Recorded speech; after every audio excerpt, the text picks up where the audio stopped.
எதிர்கட்சிகள் நாட்டில் எல்லாமே ஆளுங்கட்சி தவிர்த்து எதிர்கட்சி தான். நாட்டில் எல்லாமே எதிரி கட்சியாக பார்க்காதீர்கள், எதிர்கட்சியாக பாருங்கள். இந்த எதிர்கட்சி இருக்காங்க. தொழிலாளர்கள் சின்னம், ஏழைகள் சின்னம், வெற்றி சின்னம். வாக்களிப்பீர் இரட்டைலைக்கு.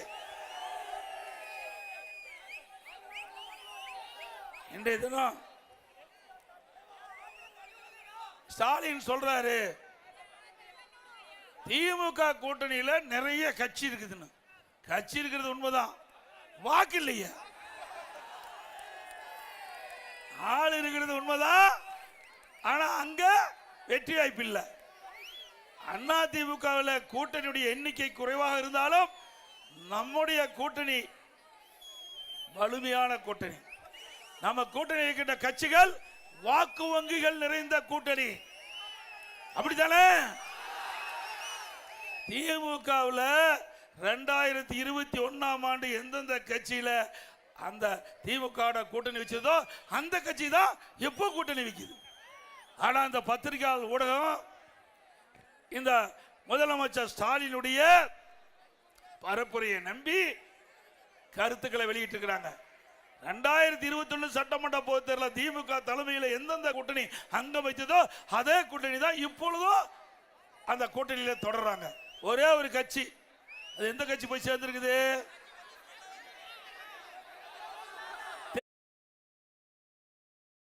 தேமுதிக. ஏங்க, நாம கஷ்டப்பட்டு உழைச்சு அதுக்கு ஒரு வாய்ப்பு கொடுத்தோம். நம்ம மறந்துட்டாங்க. இன்னைக்கு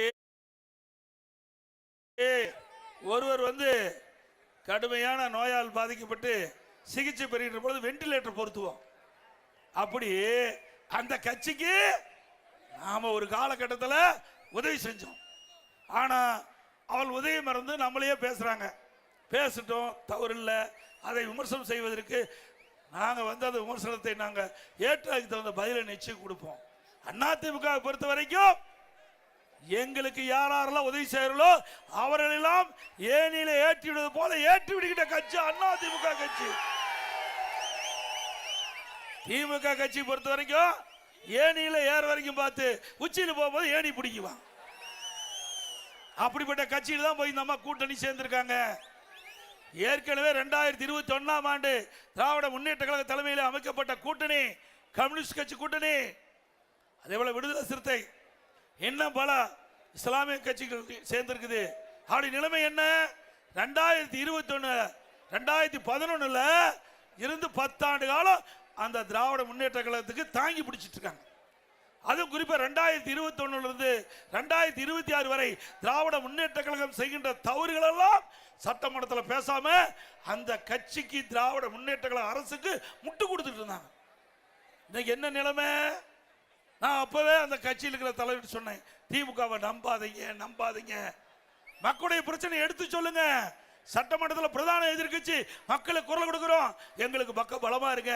நீங்களும் எதிர்கட்சி வரிசையில் கோர்ந்திருக்கிறீங்க, நீங்களும் ஒரு இயக்கத்தை நடத்திட்டு இருக்கிறீங்க. ஒரு இயக்கம் வலிமையடைய வேண்டும் என்றால் மக்களுடைய பிரச்சனையை தைரியமாக சட்டமன்றத்தில் வெளிப்படுத்த வேண்டும், அரசுடைய கவனத்துக்கு கொண்டு வர வேண்டும், மக்களுக்காக நடுரோட்டில் போராட வேண்டும், வீதியில் போராட வேண்டும்.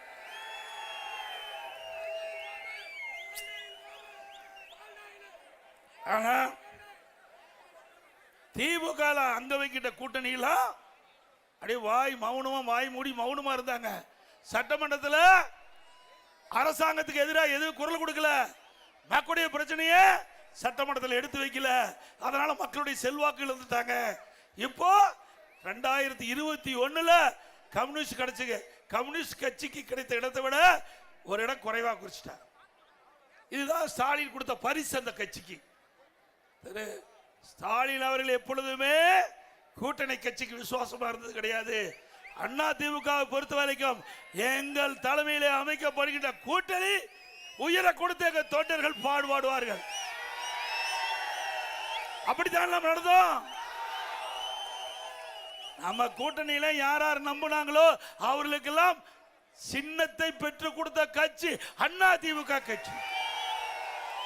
எங்க கூட்டணியை நம்பி எங்களோடு இணைந்து பணியாற்றிய கூட்டணி வேட்பாளர்கள் எல்லாம் எங்களுடைய கட்சி நிர்வாகிகள் தொண்டர்கள் இரவென்றும் பகலென்றும் பாராமல் தேனீக்களை போல எருமை போல சுறுசுறுப்பா செயல்பட்டு அதிமுக நிற்கின்ற வேட்பாளரை விட கூட்டணி கட்சி நிற்கின்ற வேட்பாளர்களை பாடுபட்டு வெற்றி பெற செய்யக்கூடிய இயல்பான எண்ணம் உடையவர்கள்.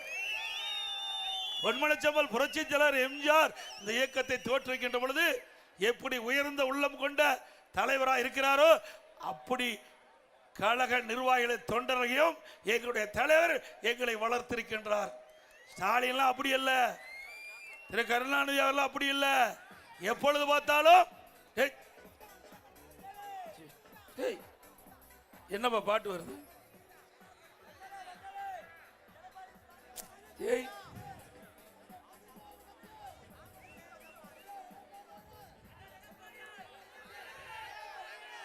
ஆக அதிமுக பொறுத்த வரைக்கும் தொண்டர்ந்து நிர்வாகி வரை யார் நிற்கிறாங்க இல்ல, தலைமை என்ன சொல்லுதோ அதை நடைமுறைப்படுத்தக்கூடியவர்கள் அதிமுக. எப்படி ராணுவத்தில் கேப்டன் உத்தரவு போட்டா நம்முடைய சோல்ஜர்கள் அவருடைய சோல்ஜர்கள் எப்படி பணியாற்றார்கள், அதுபோல ராணுவ கட்டுப்பாட்டில் இருக்கின்ற இயக்கம் அதிமுக இயக்கம். அதனாலதான் நம்ம கட்சி ஒன்றும் பண்ண முடியல. எவ்வளவு முயற்சி செஞ்சாங்க. நான் ஒரு விவசாய குடும்பத்தில் பிறந்து உங்களோட வாழ்ந்து ஒரு பொறுப்புக்கு வருகின்ற பொழுது எவ்வளவு பிரச்சனை உண்டாக்குனாங்க இந்த ஸ்டாலின் அவர்கள். சட்டமன்றத்தில் ஏன்னா முதலமைச்சர் சட்டமன்றத்தில் பெரும்பான்மை நிரூபிக்க வேணும். அந்த காலகட்டத்தில் திரு ஸ்டாலினும் அவர் சார்ந்த முன்னாள் அமைச்சர்கள் எம்எல்ஏக்கள் பண்டின அட்டுழியும் கொஞ்சம் நஞ்சம் இல்ல, எல்லாமே இதில் வந்திருக்குது. தொலைக்காட்சியில் வந்த செய்தி நீங்க எல்லாம் பார்த்திருப்பீங்க. பெரும்பான்மை நிரூபிக்கின்ற பொழுது சட்டப்பேரவை இருக்கையிலிருந்து சட்டப்பேரவை தலைவரை கீழே இழுத்து தள்ளுறாங்க. என்னுடைய டேபிள் ஏறி டான்ஸ் ஆடுறாங்க. இதுக்காக சட்டமன்றத்துக்கு உங்களுக்கு அனுப்புனாங்க. வெக்கமா இல்ல? ஒரு சட்டமன்ற மாமன்றம், புனிதமான இடம், 8 கோடி தமிழ் மக்களுடைய சட்டங்களை பிரதிபலிக்கின்ற இடம் சட்டமன்றம். அப்படிப்பட்ட இடத்துல கேவலமாக நடந்து கொண்ட கட்சி எம்எல்ஏக்கள் இன்றைய முதலமைச்சர் ஸ்டாலினும் அவரோடு இருந்த முன்னாள் அமைச்சர்கள் முன்னாள் சட்டமன்றம் எவ்வளவு கீழ்த்தரமா நடந்தாங்க. பிறகு நாம பெரும்பான்மை நிரூபிச்சிட்டோம். பொறுக்க முடியாத ஸ்டாலின் தம்பி ஸ்டாலின் அவர்கள் சட்டை கிழிச்சுட்டா வீதியில போயிட்டு இருக்கார். சட்டை கிழிச்சுக்கிட்டு பெரும்பான்மையை நிரூபிக்கின்ற பொழுது உங்களால தாங்க முடியல. இப்போ அதிமுக கூட்டணி பெரும்பான்மையான இடங்களிலே வெற்றி பெறும்.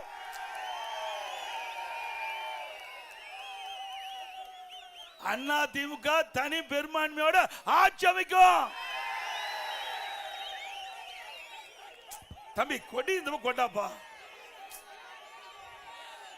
ஆட்சி அமைக்கின்ற பொழுது ஸ்டாலினுடைய மனநிலை எப்படி இருக்கும் நீங்களே கற்பனை பண்ணி பார்த்து.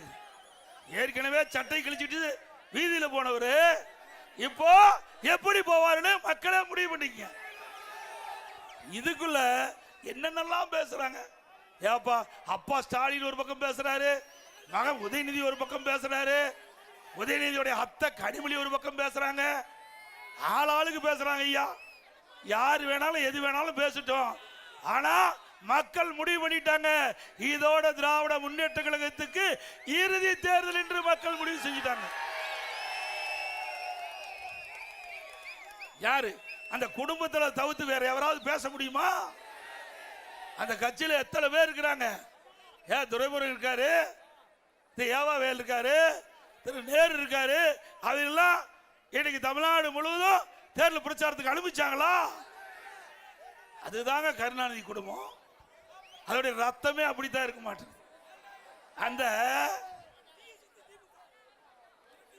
வாரிசுகள் தான் திரு கருணாநிதி குடும்பத்தில் பிறந்த வாரிசுகள் தான் ஆட்சிக்கு வர முடியும், அந்த கட்சிக்கு அதிகாரத்துக்கு வர முடியும். வேற எவரையும் விட மாட்டாங்க. ஆக வாரிசு அரசியல் நாட்டுக்கு தேவையா? குடும்ப ஆட்சி நாட்டுக்கு தேவையா? இந்த குடும்ப ஆட்சிக்கு வாரிசு அரசியலுக்கு இந்த தேர்தலில் முற்றுப்புள்ளி வைப்பீங்களா? என்னங்க நாட்டில் வித அதிசயமா? வேற யாரும் வரக்கூடாதா? ஏன் இங்க இருக்கிற நம்ம ஏற்காடு சட்டமன்ற தொகுதியில் வாழப்பாடியில் இருக்கின்ற ஒருவர் இந்த முதலமைச்சர் ஆனா ஏத்துக்க மாட்டாங்களா மக்களே? வரட்டுங்க. இந்த தேர்தலோட திரு கருணாநிதி குடும்பத்திற்கு இறுதி தேர்தல். இனி இந்த நாட்டை ஆளக்கூடியவர், தமிழ்நாட்டுடைய முதலமைச்சராக வரக்கூடியவர் இன்றைக்கு இந்த ஜனநாயக நாட்டில், இந்த தமிழக மண்ணில பிறந்த எல்லாருக்கும் உரிமை உண்டு.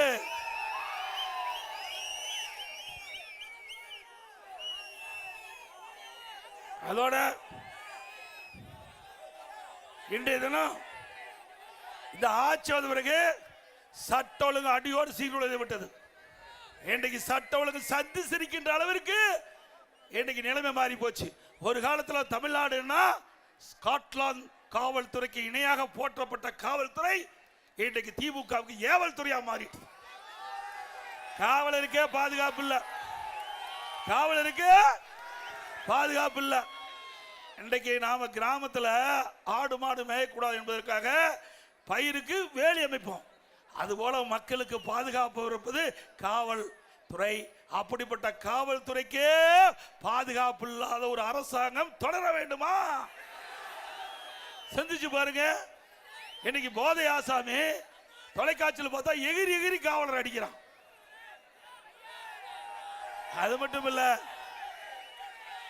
இன்னைக்கு தமிழகத்தில் போதை பொருள் நடமாட்டம் அதிகரித்து விட்டது. போதை பொருள் உண்மைதானே? எது கிடைக்குதா இல்லையா, கஞ்சா எல்லா இடத்துலையும் கிடைக்குது. கிடைக்குதுல்ல? உண்மைதானே? இன்றைக்கு இந்த கஞ்சா போதை பொருள் பல வடிவத்தில் விற்பனை ஆகுது.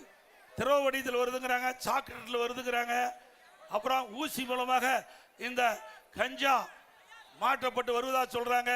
இப்படி கஞ்சா விற்பனை தமிழகத்தில் அமோகமா நடக்குது. இன்றைக்கு இந்த கஞ்சா விற்பனையை தடுக்க வேண்டும் என்று பல முறை சட்டமன்றத்தில் குரல் கொடுத்த இந்த முதலமைச்சருக்கு செவி சாய்க்கல. இன்றைக்கு இந்த அரசாங்கத்திற்கு எச்சரிக்கை கொடுத்தோம், பத்திரிகை வாயிலாக ஊடக வாயிலாக பேட்டி கொடுத்தோம். அப்பொழுதோ இந்த கஞ்சா விற்பனையை தடுக்க இந்த அரசு முன் வரல. ஏன்னா கஞ்சா விற்கிறவர்களே திமுக கட்சியுடைய துணை ஒன்றுதான் விற்பாங்க. உண்மைதானே? திமுக கட்சியுடைய நிர்வாகிகள் அவர்கள் துணை இருப்பதாக செய்தி. ஆக 2022ஆம் ஆண்டு 2022 அல்லது 23ஆம் ஆண்டு நான் கருதுகிறேன், இன்றைய முதலமைச்சர் காவல்துறையினுடைய பொறுப்பு வகிக்கிறார். அவர் மானிய கோரிக்கை வருது. அந்த மானிய கோரிக்கையில தம்பி கொஞ்சம் தம்பி வடி ஆட்டாத பாங்க, இது தடப்படுது, நேரல தடப்படுது. இன்றைய தினம் அந்த மானிய கோரிக்கை வரும்போது முதலமைச்சர் மானிய கோரிக்கை புத்தகத்தை வச்சுக்கிறார். அதுல படிச்சு பார்க்கும்போது அதுல ஒரு கருத்து சொல்லியிருக்காரு. 20ஆம் பக்கம் 2வது பேராவில் பள்ளிக்கு அருகில கல்லூரிக்கு அருகில கஞ்சா கண்டுபிடிக்கப்பட்டது 2348 பேர், கைது செய்யப்பட்டது 148 பேர். நான் கேள்வி கேட்ட முதலமைச்சர் அவர்களே, இந்த இலாக்காக்கு யார் பொறுப்பு? நான் தான் பொறுப்புனார் திரு ஸ்டாலின். அப்படின்னா இந்த கொள்கை விளக்க குறிப்பை அடுத்தது வருது. எல்லாம் தயாரா இருக்கிறீங்க 10 ரூபாய்க்கு. அப்புறம் ஸ்டாலினை கேட்டேன், இந்த கொள்கை விளக்க குறிப்பை யார் நீங்க சட்டமன்றத்தில் சமர்ப்பித்தீங்க? நான் தான் சமர்ப்பித்தனார். 20ஆம் பக்கத்தை எடுங்க, 2வது பேரா படிங்க, அதுல என்ன போட்டிருக்குன்னு பாருங்கண்ணே. படிச்சு பார்த்தார். ஆக 2348 பேர் பள்ளிக்கு அருகில கல்லூரிக்கு அருகில இந்த போதைப் பொருள் கண்டுபிடிக்கப்பட்டது என்று நீ கொடுக்கப்பட்டு விட்டு அதில் கைது செய்யப்பட்ட 148 பேர் கஞ்சா வைத்திருந்தாலும் குற்றம், அதே போல விற்றாலும் குற்றம், கொண்டு போனாலும் குற்றம். இப்படி இருக்கும்போது நீங்களே உங்களுடைய காவல்துறை மானிய கோரிக்கையில கஞ்சா வைத்திருந்ததாக கண்டுபிடிக்கப்பட்டு சொன்னா கைது பண்ணிருக்கணும்னு சொன்னேன். எந்த பதிலும் இல்ல. மற்றவெல்லாம் திமுக காரன். 148 பேர் போக மீதி எல்லாம் திமுக காரன். எப்படி கைது பண்ண முடியும்? இப்படி இருக்கும் போது எப்படி கஞ்சாவை கட்டுப்படுத்த முடியும்? அதனால இந்த முதலமைச்சருக்கு வரைக்கும் தமிழகத்தில் போதைப் பொருள் நடமாட்டத்தை தடுக்க முடியாது. அதிமுக நிச்சயமா உங்க துணை கொண்டு 100% ஆட்சிக்கு வரும். ஆட்சிக்கு உடனே 3 மாதத்தில் தமிழகத்தில் கஞ்சாவை முழுமையாக ஒழிக்கப்படும். சட்டத்தின் ஆட்சி நடக்கும். நான் சேலம் மாவட்டத்தை சேர்ந்தவன், உங்களுடைய மாவட்டத்தை சேர்ந்தவன். 4 ஆண்டு 2 மாத காலம் நான் சிறப்பான ஆட்சி கொடுத்தோம். அந்த காலகட்டத்தில் போதைப் பொருள் நடமாட்டத்தை முற்றிலும் ஒடுக்கப்பட்டது. அதே போல நான் முதலமைச்சர் பொறுப்பேற்கின்ற பொழுது கடுமையான சோதனை, வறட்சி, 2017 கடு வறட்சி, குடிப்பதற்கு கூட மக்களுக்கு தண்ணீர் கிடைக்காத ஒரு சூழ்நிலை, அதை சரி செஞ்சோம். பிறகு புயல் டெல்டா மாவட்டத்தை புரட்டி போட்டது, அதை சரி செஞ்சோம். பிறகு கொரோனா, 1 வருஷம் யாரும் வர முடியல, வர முடிஞ்சுதா? இன்றைக்கு கண்ணுக்கு தெரியாத காற்றில் விஷக்கருவிகள், கொரோனா என்ற விஷக்கருவி பரவி அது யாராவது பாதிக்கப்பட்டா உடனடியா உயிருக்கு ஆபத்து ஏற்படுகின்ற சூழ்நிலை. அந்த காலகட்டத்தில் கூட அதிமுக அரசு சிறப்பாக செயல்பட்டு, திறமையா செயல்பட்டு, விலை மதிக்க முடியாத உயிரை காப்பாற்றிய அரசாங்கம் அதிமுக அரசாங்கம். அந்த காலகட்டத்தில் தொழிலாளிகள், ஏழைகள் பாதிக்க கூடாது என்பதற்காக 1 வருடம் ரேஷன் கடையில் விலையெல்லாம் அரிசி கொடுத்தோம், விலையெல்லாம் எண்ணெய் கொடுத்தோம், விலையெல்லாம் பருப்பு கொடுத்தோம், குடும்ப அட்டைக்கு 1000 ரூபாய் பணம் கொடுத்தோம்ல. அதே காலகட்டம் தை பொங்கல் வந்தது. இன்றைக்கு ஏழைகள் பாதிக்க கூடாது, தமிழ்நாட்டுடைய முக்கிய பண்டிகை கிராமத்திலிருந்து நகர வரை இன்றைக்கு எல்லோரும் தை பொங்கலை சிறப்பாக கொண்டாடுவோம். தை பிறந்தால் வழி பிறக்கும் என்று சொல்லுவாங்க பெரியவங்க. அதன்படி நம்முடைய தமிழ்நாட்டு மக்கள் தை பொங்கல் சிறப்பாக கொண்டாடும் என்பதற்காக எல்லா குடும்பத்துக்கு 2500 ரூபாய் பணம் கொடுத்தோம். எந்த காலகட்டம் 1 ரூபா அரசாங்கத்துக்கு வருமானம் இல்ல, 1 ரூபா வருமானம் இல்ல. தொழிற்சாலை மூடிட்டாங்க, கடை மூடப்பட்டது, பெட்ரோல் பங்க் எல்லாம் திறக்கல, அதுல வர்ற வருவாய் இல்ல, ரோட் டாக்ஸ் இல்ல, பத்திரப்பதிவு இல்ல, டாஸ்மாக் இல்ல, கலால் வரி இல்ல. இப்படி 1 ரூபா வரி வருமானம் இல்லாத போது சிறப்பான ஆட்சி கொடுத்த ஒரே அரசாங்கம் அதிமுக அரசாங்கம்.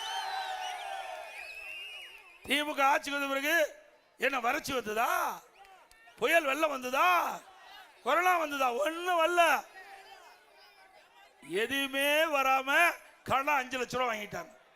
எதுவுமே வராது 5 லட்சம் கடன் வாங்குவதற்கு என்ன காரணம்? நாங்க வருமானம் இல்லாத போது என்ன இந்த நாட்டு மக்களுக்கு தேவையோ அத்தனை செஞ்சோம். அரசு ஊழியர்கள் 1 ரூபா சம்பளம் பிடிக்கல. பக்கத்து மாநிலம், நம்மை சுற்றி இருக்கின்ற மாநிலம், ஆந்திரா, கர்நாடகா, கேரளா, எல்லா மாநிலத்திலும் 30% அரசு ஊழியர்களுக்கு பிடித்த செஞ்சாங்க. அதிமுக அரசு பிடித்த செய்யல. அரசு ஊழியர்கள் அரசாங்கம் போடுகின்ற சட்டத்தை நிறைவேற்றக்கூடிய பொறுப்பிலே இருக்கின்றவர்கள் அரசு ஊழியர்கள். அப்படிப்பட்டவர்கள் திறமையா செயல்பட வேண்டும் என்ற எண்ணத்தின் அடிப்படையில் 1 ரூபா பிடிக்காம சம்பளம் முழுவதும் கொடுத்த ஒரே அரசாங்கம் அதிமுக அரசாங்கம். இன்றைக்கு தினம் இப்படி இருக்கும்போது 5 லட்சம் கோடி கடன் வாங்கிட்டீங்க. 5 லட்சம் கோடி. இதை யாரையா கட்டுறது? யாரு கட்டுறது? நீங்க தான் கட்டணும்.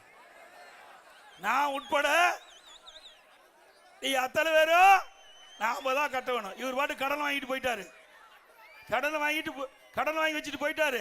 ஏன்னா இந்த தேர்தலோட திமுக வரப்போறது இல்ல, முடிவு பண்ணிட்டாங்க. கிராமத்தில் ஒரு பழமொழி சொல்லுவாங்க, எரியிற வீட்டில் பிடுங்கிறது மிச்சம். அது மாதிரி ஸ்டாலினுடைய அரசாங்கம், திரு ஸ்டாலின், உதயநிதி ஸ்டாலின் இனி ஆட்சிக்கு வர போறது இல்ல. அதனால எந்தெந்த வகையில கொள்ளையடிக்கணுமோ அந்தந்த வகையில கொள்ளையடிக்க 5 லட்சம் கோடி கடனை வாங்கி அனைவரையும் கடன்காரன் ஆக்கிட்டார். திமுக ஓட்டு போட்டு திமுக ஆட்சிக்கு வந்த பிறகு ஒரே சாதனை நம்ம எல்லாம் கடன்காரன் ஆக்கணும். வேற என்ன செஞ்சாங்க? சரி, சேலம் மாவட்டத்தில் ஒரு திட்டமா கொண்டாந்தாங்களா?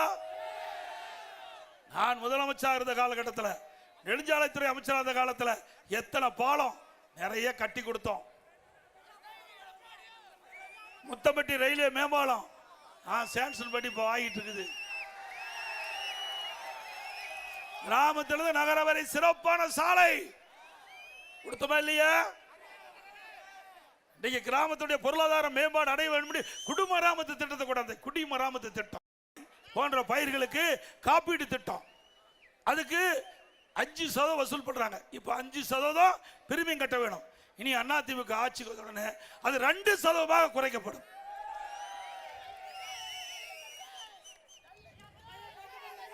அதே போல நம்முடைய பகுதி வறட்சியான பகுதி, மழையை நம்பித்தான் நம்முடைய விவசாயிகள் அந்த விவசாய பணி மேற்கொள்ள வேண்டும். ஆக நிலத்தடி உயர்த்த வேண்டும், விவசாயிகளுக்கு தேவையான நீர் கிடைக்க வேண்டும், ஏரி குளமெல்லாம் நிரப்ப வேண்டும். அதற்காக மேட்டூர் அணையிலிருந்து மேட்டூர் அணை நிரம்பி உபரியாக வெளியேறுகின்ற பொழுது நீரேற்றின் மூலமாக இந்த பகுதியில் இருக்கின்ற மக்களுக்கு அங்கங்க இருக்கின்ற ஏரி குளம் குட்டை நிரப்பப்படும்.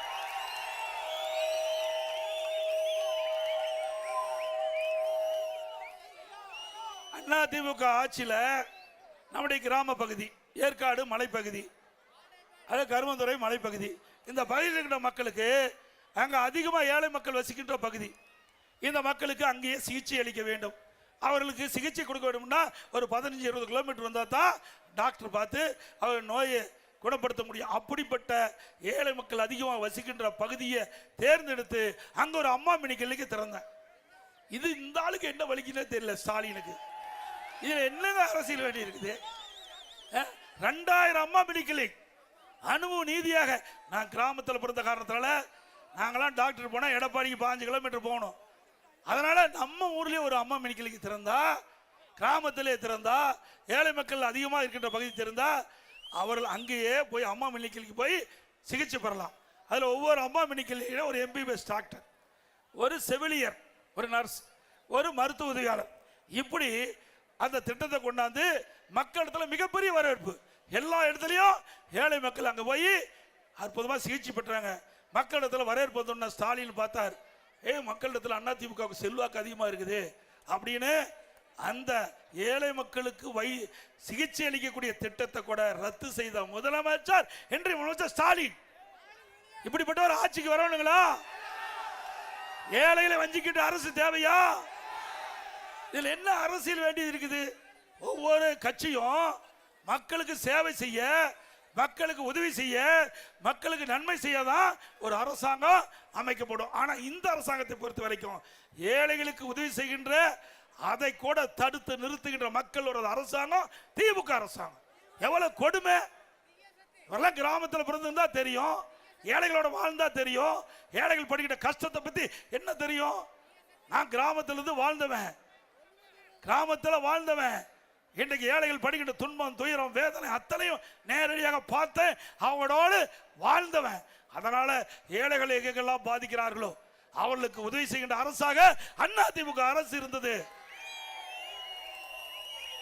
மீண்டும் மீண்டும் ஸ்டாலின் அவர்களே, மீண்டும் அதிமுக ஆட்சி, எங்களுடைய கூட்டணி வலிமையா இருக்குது. எங்களுடைய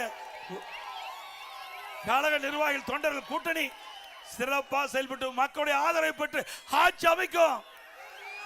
ஆட்சி அமைச்ச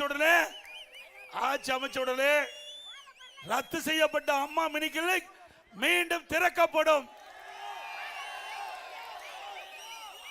அதே போல ரேஷன் கடையில் இப்ப அரிசி போட்டுட்டு இருக்கிறோம். அந்த அரிசி பல பேர் சமைக்க முடியாத இருக்கின்ற நிலை என்று என்னிடத்தில் தெரிவிச்சாங்க. நானும் வாங்கி பார்த்தேன், அது ஏற்றுக்கொள்ள வேண்டியதுதான். இனி அதிமுக ஆட்சி வளர்ந்த உடனே நம்முடைய மளிகை கடையில் எப்படி தரமான அரிசி இருக்குதோ அதே அரிசி ரேஷன் கடையில் வழங்கப்படும். அதுக்கெல்லாம் டெக்னிக் இருக்குது. நவீன அரிசி ஆலையுடைய அதிபர்களாக அழைச்சி இந்த அரிசி தரமா நம்முடைய மக்களுக்கு கொடுக்கணும்னு கேட்டேன். தாராளமாக செய்யலாங்க, அதுக்கு பல வழி இருக்குதுன்னு என்கிட்ட சொல்லியிருக்கிறாங்க. அதுக்கு சுமார் 2-3000 கோடி செலவானாங்க. எத்தனை ஆயிரம் கோடி செலவானாலும் பரவாயில்ல, ஏழைகளுக்கு சிறப்பான அரிசி கொடுக்க வேண்டும். அந்த அடிப்படையில் அதிமுக ஆட்சிக்கு வந்தோடனே ரேஷன் கடையில் தரமான அரிசி விலையில்லாம கொடுக்கப்படும். அதோட ரேஷன் கடையில் விலையில்லா பருப்பு கொடுக்கப்படும், விலையில்லா சமையல் எண்ணெய் கொடுக்கப்படும். இன்றைக்கு திராவிட முன்னேற்ற கழகம் ஆட்சிக்கு வந்த பிறகு மின் கட்டணம் 52% உயர்த்தி ஆண்டுக்கு 5% உயர்த்துன்னு சொல்லி 3 வருஷத்துல மின் கட்டணம் 67% உயர்த்திட்டாங்க. அதே போல உள்ளாட்சியில், நகராட்சி, பேரூராட்சி, மாநகராட்சியில் கடைக்கு 100%, சரி வீட்டுக்கு 100% வரி உயர்த்திட்டாங்க. ஆண்டுக்கு 6% உயர்த்தப்படும் என்று சொல்லி 2 வருஷத்துல 12% உயர்த்திட்டாங்க. அதிமுக ஆட்சியில் இருந்ததை விட திராவிட முன்னேற்ற கழகம் ஆட்சிக்கு பிறகு உள்ளாட்சி அமைப்பின் மூலமாக இந்த அரசு கூடுதலா 112% வீட்டு வரி வசூல் பண்றாங்க. கடைக்கு 150% வரி உயர்வு, ஆண்டுக்கு 6% உயர்வு, குடிநீருக்கு வரி உயர்வு, குப்பைக்கு வரி போட்டாங்க. கேவலம் குப்பை கூட விட்டு வைக்கல. அதுக்கு வரி போட்ட ஒரே அரசாங்கம் திமுக அரசாங்கம் தான். இன்னும் கொடுமை என்ன, சென்னை மாநகரத்தில் இந்த டாய்லெட் பராமரிக்கிறாங்க, கழிப்பறை பராமரிக்கிறாங்க, அதுல ஊழல் செய்த ஒரே அரசாங்கம். அதை கூட விட்டு வைக்கலையா. கழிப்பறையில் வர காசு எவ்வளவு மோசமான, அதை கூட விட்டு வைக்காத அரசாங்கம் திமுக அரசாங்கம், ஒரு கொடிய அரசாங்கம் என்பதை இந்த நேரத்தில் தெரிவித்து, இன்னும் சொன்னா இன்னைக்கு பத்திரிகையில் பார்த்தேன், என் மீது வழக்கு போடுறேன், போடு, யார் வேணாங்கிறா, நான் வழக்கை பார்த்து தானே வந்திருக்கிறேன். ஏன்னா அண்மையில் ராசா ஒரு ஆடியோ வெளியிட்டார். மத்திய அமைச்சர், முன்னாள் மத்திய அமைச்சர், இன்றைக்கு நாடாளுமன்ற உறுப்பினர், திமுக கட்சியுடைய துணை பொதுச்செயலாளர், அவர் ஒரு ஆடியோ வெளியிட்டார்.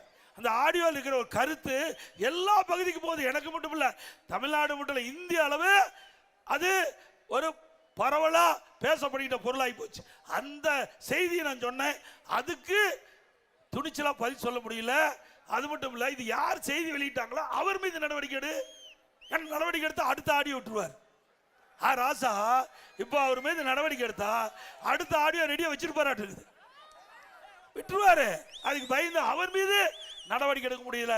என் மீது கோபப்பட்டு என்ன பிரயோஜனம்? திரு ஸ்டாலின் அவர்களே, அவர் அந்த ஆடியோவில் செய்த, ஆடியோவில் வெளியான செய்தி உண்மையா இருக்கலாம்ல? இதே திராவிட முன்னேற்ற கழக தேர்தல் அறிக்கை 2021ஆம் ஆண்டு தேர்தல் அறிக்கை வெளியிட்டீங்க. அப்ப என்ன சொன்னாரு ஸ்டாலின் அறிக்கையில? மாண்புமிகு புரட்சி தலைவி அம்மா மரணத்தில் மர்மம் இருக்கிறது, யாராக இருந்தாலும் விடமாட்டேன் அப்படின்னு சொன்ன திரு ஸ்டாலின் அவர்களே, இதே கருத்தை நான் சொல்லுகிறேன். திரு கருணாநிதி அவர்கள் எதிரியாக எங்களுக்கு இருக்கலாம், ஆனா இந்த நாட்டுடைய முதலமைச்சர் இருந்தார். அதனால அவருக்கு யார் அவர் சொன்ன கருத்து மீண்டும் சொல்ல வேணுமா, சொல்லாம வேண்டாமா? ஏன்னா சொன்னா அவர் கோச்சுக்குவார். ஆடியோவில் வந்த செய்தி, திரு ராசா அவர்கள் வெளியிட்ட செய்தி, நாம வெளியிடல, திரு ராஜா அவர்கள் வெளியிட்ட செய்தி. திரு கருணாநிதி உடல்நிலை சரியா இருக்கின்ற பொழுது வீட்டு சிறையில் வைக்கப்பட்டார் அப்படின்னு ஒரு செய்தி வெளியிட்டிருக்கார். இதை அதிமுக ஆட்சிக்கு வந்தவுடன் இதை விசாரிக்கப்படும். சட்ட நீதியாக யாராக இருந்தாலும் அவர் மீது நடவடிக்கை எடுக்கப்படும். எங்க அம்மாவை சொன்னீங்கள, மர்மமான முறையில் அம்மா இருந்ததுக்கு விசாரிக்கப்பட்டு சொன்னீங்களா, அதே போல அவர் முன்னாள் முதலமைச்சர் இருந்து விசாரிக்கப்பட்டு சொன்னேன். அதே போல முன்னாள் முதலமைச்சர் வந்து திரு கருணாநிதி அவர்கள் அவர் வீட்டு காவலில் சிறை வைக்கப்பட்டதாக வந்த செய்தி உண்மையா இருந்தால் சட்ட நீதியாக அவர் மீது நடவடிக்கை எடுக்க போய் யாரா இருந்தாலும் கவலை இல்லை. அதே போல அதிமுக ஆட்சி பண்ண உடனே நிறைய திட்டங்கள் நிறைவேற்றுவோம். அதுல பாத்தீங்கன்னா விலைவாசி உயர்ந்து போச்சு, அரிசி விலை வந்து போச்சு, பருப்பு விலை, எண்ணெய் விலை, அதை பற்றி கவலைப்படல முதலமைச்சருக்கு. அதிமுக ஆட்சி இருக்கிற போது விலை கட்டுப்படுத்துவதற்கு நடவடிக்கை எடுத்துக்கிட்டு இருந்தோம். இந்த ஆட்சியில் ஏழை மக்கள் பாதிக்கிறாங்க, இன்றைக்கு பல்வேறு வரி விதிப்பால மக்கள் பாதிக்கிறாங்க. அந்த மக்கள் எதிர்கட்சிகளால் நாட்டில் எல்லாமே ஆளுங்கட்சி தவிர்த்து எதிர்கட்சி தான். நாட்டில் எல்லாமே எதிர்கட்சி. எதிரி கட்சியாக பார்க்காதீர்கள், எதிர்கட்சியாக பாருங்கள். இந்த எதிர்கட்சி இருக்காங்க